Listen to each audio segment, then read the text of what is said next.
Good morning, plus 2 class. How are you all? I hope that you all are fit and fine and enjoying my videos. Those who are unable to see these videos or those who are unable to get these videos, they can simply go at YouTube. There you just write Ankush Kataria and you will get all these videos. So today I am making videos on the topics that are added by the CBSE board in the plus 2 syllabus. आज मैं उन topics के ऊपर video बनाने जा रहा हूँ जो कि CBSE बोर्ड ने प्लस 2 के सिलेबस में एक्स्ट्रा यानी कि एडिशनली ऐड किए हैं. These topics are not written in your NCERT book. ये टॉपिक जो आपको NCERT बुक में नहीं मिलेंगे. सो देखिए, सबसे पहला टॉपिक जो है जो मैं ले रहा हूँ that is from contemporary world politics. ये आपकी फर्स्ट बुक है. And the end of bipolarity means द्विध्रुवीयता का अंत, जो हमारा चैप्टर सेकंड है. और उसका एक टॉपिक है जिसका नाम है Arab spring. So let's start. वो कहता है the 21st century witness emerge as the new development for democracies. कहता है 21वीं शताब्दी जो थी वो डेमोक्रेसीज के विकास के लिए एक गवाह के रूप में उभरी. And democratisations in western Asian countries, जो कि वेस्टर्न एशियन कंट्रीज़ में लोकतांत्रिकरण की भी एक गवाह बनी. One such event is characterise as Arab spring. इसी में से हम एक अरब स्प्रिंग के इवेंट को एक यहाँ इवेंट के बारे में हम लोग उसकी चर्चा करेंगे. दैट बिगेन इन 2009, जो कि 2009 में शुरू हुआ था. लोकेटेड इन टूनिशिया, टूनिशिया के अंदर शुरू होते हुए the Arab spring took its root where the struggle against the corruption.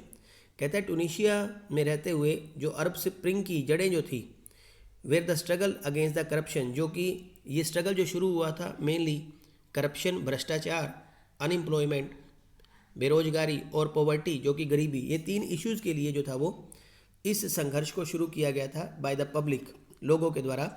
Which turn into a political movement, जो जल्दी ही एक पॉलिटिकल मूवमेंट में बदल गया. Because the people consider that the existing problem, क्योंकि लोगों को लगने लग गया था जो ये प्रॉब्लम्स हैं, जो चाहे वो करप्शन की प्रॉब्लम है, अनएम्प्लॉयमेंट की प्रॉब्लम है या गरीबी की प्रॉब्लम है, जो है the existing problem as outcome of autocratic dictatorship, कि वहाँ डिक्टेटरशिप के चलते हुए इन प्रॉब्लम को जो है वो सॉर्ट आउट नहीं किया जा सकता, ये प्रॉब्लम सॉल्व नहीं हो पा रही थी. The demand for democracy that started in Tunisia, जो टूनिशिया से डेमोक्रेसी की जो डिमांड शुरू हुई थी, that spread throughout the Muslim dominated Arab countries in West Asia. जो और ये डिमांड जो टूनिशिया से शुरू होती हुई पश्चिमी एशिया के जो मुस्लिम कंट्रीज़ हैं वहाँ तक पहुँच गई थी. Hosni Mubarak who had been in power in Egypt since 1979. Hosni Mubarak जो कि 1979 में इजिप्ट में पावर में आ गए थे और वहाँ के रूलर बन गए थे, एज ए डिक्टेटर बन गए थे. Also collapsed as a result of massive democratic protest. जब उनके खिलाफ भी उनके देश में जब बहुत बड़े स्केल पर डेमोक्रेसी के लिए प्रोटेस्ट शुरू हुए, विद्रोह शुरू हुए, तो वहाँ भी वो जो था वो डिक्टेटरशिप ख़त्म हो गई. और it was ended in the year of 2011. That is not mention here, यहाँ मेंशन ही किया हो. 2011 में जो हुसैनी मुबारक जो थे उनका टेन्योर ख़त्म हो गया था, या कह सकते हैं कि उनकी डिक्टेटरशिप ख़त्म हो गई थी. In addition the influence of Arab spring could also be seen in Yemen, Bahrain, Libya and Syria. कहता है इसके अलावा आप अरब स्प्रिंग के इस मूवमेंट को यमन, बहरीन, लीबिया और सीरिया में भी देख सकते हो. Where similar protest by the people, वो इसी तरह के प्रोटेस्ट जो थे वो वहाँ के लोगों के द्वारा डेमोक्रेसी को जगाने के लिए, डेमोक्रेसी रीजन को एस्टैब्लिश करने के लिए वहाँ भी जो है इस तरह के मूवमेंट चल रहे हैं. सो आगे हम चलते हैं अगले मूवमेंट की तरफ.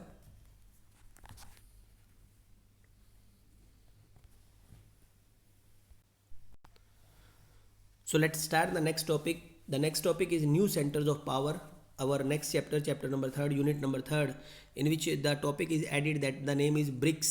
So BRICS के टॉपिक को हम लोग यहाँ डिस्कस कर रहे हैं. कह रहा है the BRICS refers to Brazil, Russia, India, China and South Africa. आप लोग देख सकते हो जो ब्रिक्स का जो नाम बनाया गया है उसमें ब्राज़ील, रशिया, इंडिया, चाइना और साउथ अफ्रीका के नाम के फर्स्ट वर्ड जो है उससे लेकर ही इस एब्रीवेशन को बनाया गया ब्रिक्स को रिस्पेक्टिवली. ये देश जो है इस ब्रिक्स में शामिल हैं. Brick was founded in 2006 in Russia. इसको जो फाउंडेड किया गया था, इसको एस्टैब्लिश किया गया था ब्रिक को, that was founded in 2006 in Russia, जैसे कि रशिया के अंदर 2006 में फाउंडेड किया गया था BRIC turn into BRICS after the inclusion of South Africa in the first meeting in the year 2009। यानी कि ब्रिक्स की पहली मीटिंग के अंदर ही साउथ अफ्रीका को ऐड किया गया था, जो कि 2009 में हुआ था। और इसकी पहली मीटिंग के अंदर साउथ अफ्रीका जो था वो उसको, उससे पहले ये ब्रिक के नाम से जाना जाता था और उसके बाद ये जो था वो ब्रिक्स हो गया था, ब्रिक बन गया था। The first meeting that was held in 2009, और इसकी पहली मीटिंग आप कह सकते हो कि 2009 में इसकी पहली मीटिंग हुई थी। The key objective of BRICS are primarily to cooperate and to distribute mutual economic benefits. First thing, जो इनकी प्राइमरी ऑब्जेक्टिव है, कोई भी ऑर्गेनाइजेशन है वो किसी ना किसी ऑब्जेक्टिव्स के चलते अपने बनाया जाता है। तो जो ब्रिक्स के जो प्राइमरी ऑब्जेक्टिव्स हैं या इसकी जो उद्देश्य हैं, किस लिए बनाया गया है? To cooperate and to distribute mutual economic benefits, मतलब आपस में सहयोग करना और आर्थिक बेनिफिट्स जो होते हैं, यानी कि आर्थिक जो भी फ़ायदा होगा वो सभी कंट्री मेंबर कंट्रीज जो है वो आपस में शेयर करेंगे among its member. Beside on non interference, और कोई भी देश जो है वो नॉन इंटरफेरेंस, किसी भी तरह का हस्तक्षेप नहीं करेगा in the internal policy of each nation. किसी भी कंट्री के इंटरनल मामलों के अंदर कोई भी कंट्री, ब्रिक्स का कोई भी कंट्री जो है वो आपस में किसी भी कंट्री के इंटरनल मामलों में हस्तक्षेप नहीं करेगा। एंड म्यूचुअल इक्वालिटी, और सभी समान होंगे और आपस में एक दूसरे को समान समझेंगे और म्यूचुअल इक्वालिटी पर चलेंगे। The 11th conference of BRICS, जो ब्रिक्स की 11th कॉन्फ्रेंस हुई थी, that was concluded in Brazil, जो कि ब्राज़ील में हुई है इन 2019, जो कि 2019 में हुई थी। Characterized by the Brazilian president Jair Bolsonaro. तो वो जो वहाँ के ब्राज़ील के जो प्रेसिडेंट है वो जेयर बोल्सोनारो है, जिनकी अध्यक्षता में ये मीटिंग 11 जो कॉन्फ्रेंस थी वो ब्रिक्स की जो थी वो हुई थी ब्राज़ील के अंदर।